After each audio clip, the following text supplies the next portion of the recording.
certificate of completion. What the fuck is my diploma? Bitch, fuck you. Okay. He rolls his shoulders and pouts with it. What is going on, entertainers? So today I'm coming to you guys with another recap, you guys. So we're talking college. Hell, y'all. So it starts off where they're having this class and they have to do like these interview partnerships. We get to Ray J. Ray J finally makes it to the class, or else they could have got it incomplete. Okay. Tiffany says, I can't afford an incomplete. She said it like her life was on the line. Okay. So they have to do these mock interviews, and the first interview we see is that Ray J is a funeral home director, and Iman is basically applying to, do the job. And Ray J's just like, can you sleep in a coffin with me? You want to watch the Ray J and Kim K SEX tape in the coffin with me? Nah. So he does like a mock interview with that. We see Jocelyn. She does, a mock interview dealing with some sort of like relationship expert. So then we get to like the midterms, and it's like for French, right? The French speaking class. K-Way is the closest you're going to get to a French speaking nigga. Okay, I told you I'm Creole. Okay, I speak Creole. So that's the closest you're going to get to French. He, blame it on K-Way, sounds like somebody that actually speaks fluent French from the little words that he did speak. Okay, when he said "je m'appelle," that little thing that he was saying, y'all, I don't speak good French at all. Okay, Creole, I got y'all though, but no. So we see Ray J and Jocelyn go, and Jocelyn is just moaning. So she's just like, ma, ma, ma, because I stayed in my cootie cat. Good God. Okay, she hit us with one of those. And then Ray J, he spoke a good French too. He spoke a good amount of French too. He said the "je m'appelle" also, right? So we see at one point in the episode, PP talks about her family and how, her mom is extremely white. I was like, what? That was you could be white, but what's extremely white? I was like, no, that threw me when she said that. Like, that means she's very, very, suburban. That's what I was getting. I was like, PP, you got to reword that, girl, because that threw me. I said super white. What is that? We found out she Ku Klux Klanny. Okay, I'm playing. But she talks about how, she wants to join this Stingettes, which is the stand battle DD4L team, basically.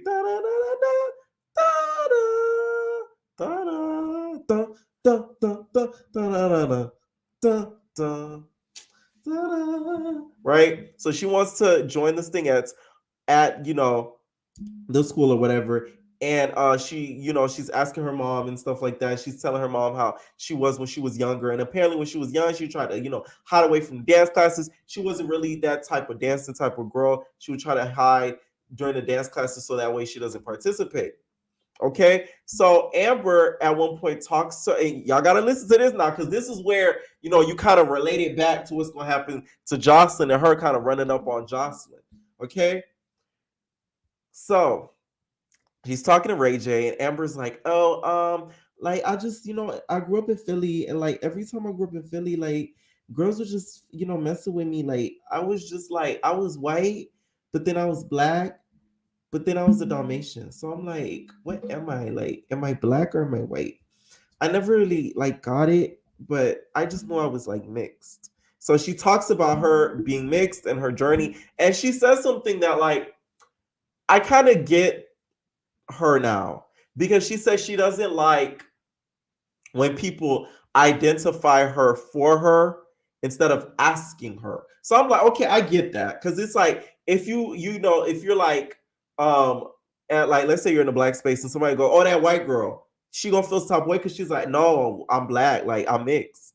So it's like I get it now. It's like I get it. It clicks now why she's like stuck into this like confusion and like all that shit. It makes sense now. Okay, so she's talking to Ray J about it, and she gets even a little sensitive, even with the Ray J. Doesn't really even allow Ray J to really finish the conversation out with her. And I'm like, now that's why you ran up on Jocelyn. He rolls his shoulders and pouts with it. Okay, I said, oh, makes sense. Okay, I see what happens. All right. So even Rachel was okay. We can move on from the topic because it's a sensitive topic for her. Okay. So a part of the episode, we see, New York. New York came out with her flag, y'all. She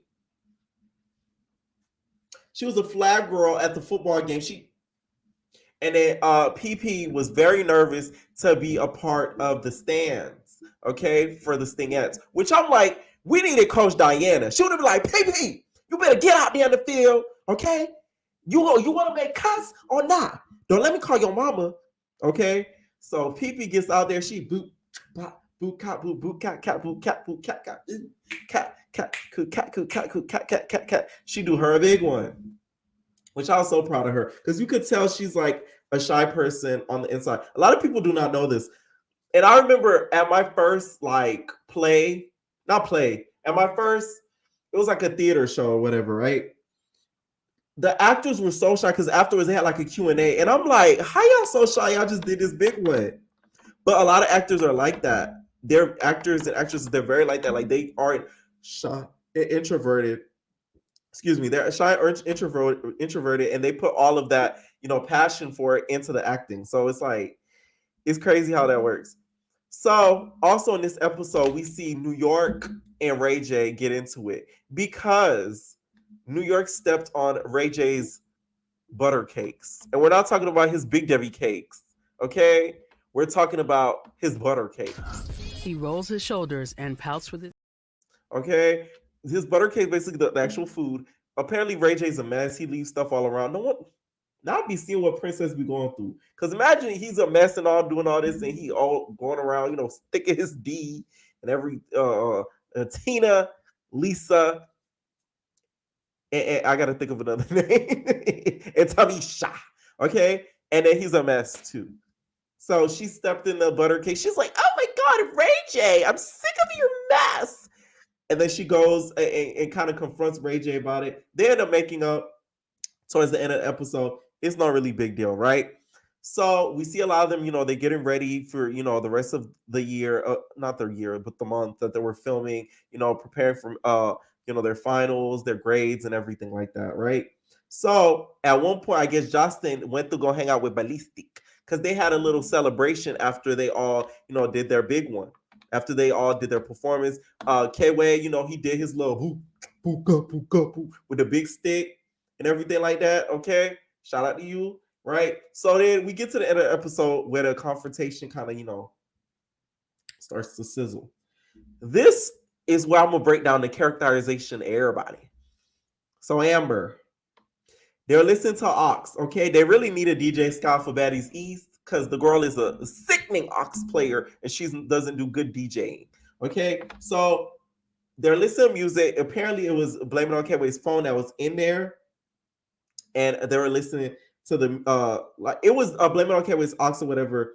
Well, no, it was his phone and it was connected to the aux. And they're playing his music or whatever. And I guess Amber would put some music that she would like on his phone as well. So they're just vibing or whatever. So Amber comes over, can we play Do It Like It's My birthday? My man here. I wanna, tonight I wanna dance for you. I wanna give him a dance. You think I give him a dance? Give me the ox.